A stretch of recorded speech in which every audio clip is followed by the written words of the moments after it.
So the iPhone 13 is one of those iPhones that came out so many years ago. And what's so funny is that when I look back at this particular phone, it has held up so well throughout the last couple of years. And I still think in 2024, this is one of those devices that's almost like a must-have. It's a must-have get device, and I will definitely explain a few reasons as to why I think this way. Number one, I think when I compare this iPhone against the iPhone 16, from a body perspective, from an overall perspective, yes, the iPhone 16 is better, but for the iPhone 13 being such an older device for being, a 3-year-old phone, it has held up very, very well from the body perspective especially. This iPhone feels very similar to an iPhone 16, and I think that is a very big testament to how good of a job Apple did with something like this particular phone. So when I look back at the iPhone 16 in this particular case, I'm a very big fan of it, and I definitely do think in a majority of ways if you're going to go pick up an iPhone, the 13 from a body perspective is very good. But also from a performance perspective, the iPhone 13 is a very,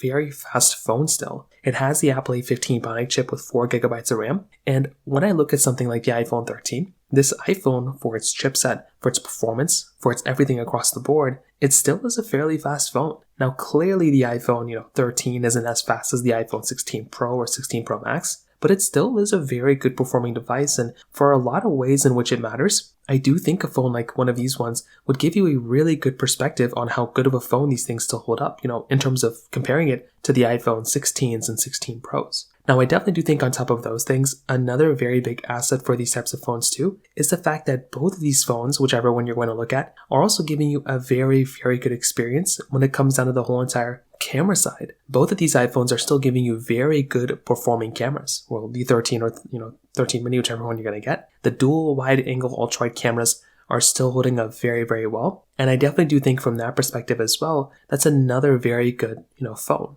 If you're looking at it from a performance perspective, I think the iPhone 13 still is giving you a really, really good performing phone and a very good performing camera as well. And on top of those things, another very big asset, the 13 is still supported with software. This phone is not ending off at iOS 18. It's probably going to last at least until iOS 20, I would say. So that right there is another very big asset for something like the iPhone 13 as well. So overall, there's some really good movement for something like the iPhone 13, and there's a lot of reasons why you should go ahead and buy something like the iPhone 13 in 2024. If you have any other thoughts or questions, let me know in the comment section below. Hit the like button, that would mean so much, but definitely hit that subscribe button. More importantly than everything else, I love every single one of you guys. Hopefully I'll catch you guys in the next video. Peace out till then.